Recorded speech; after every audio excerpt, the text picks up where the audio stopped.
আপনার ফোনে কি 100% চার্জ করার পরেও ফোন 30 থেকে 40 মিনিট ব্যবহার করলে চার্জ শেষ হয়ে যায়?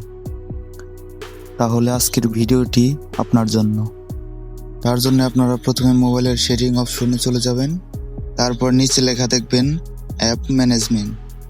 তারপরে দেখবেন অ্যাপ লিস্ট লেখা আছে, সেখানে ক্লিক করবেন।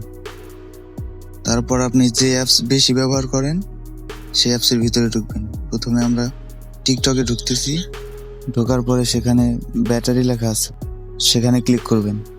তারপর একটু নিচে দেখবেন অ্যালাউ ব্যাকগ্রাউন্ড ইউজ, এই সেটিংসটা অন করা থাকবে, আপনারা অফ করে দিবেন। তারপর আপনারা ব্যাকে চলে আসবেন।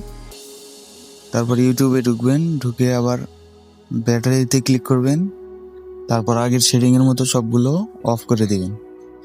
এখন আর আপনার ফোনে দ্রুত চার্জ শেষ হবে না। আপনারা যদি সেটিংয়ে গিয়ে অপশনটি খুঁজে না পান, তাহলে আপনাদের জন্য একটা সহজ উপায় আছে। তাহলে হোমে চলে আসবেন। হোমে চলে এসে আপনারা যে অ্যাপসটি বেশি ব্যবহার করেন সেটার উপর চাপ দিয়ে ধরে রাখবেন।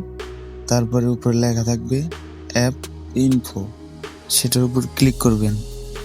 তারপর নিচে দেখবেন ব্যাটারি লেখা আছে, সেখানে ক্লিক করবেন। তারপর অ্যালাউ ব্যাকগ্রাউন্ড ইউজ, সেটাও অফ করে দিবেন। তাহলে আপনার ফোনের ব্যাটারির সমস্যার সমাধান হয়ে যাবে।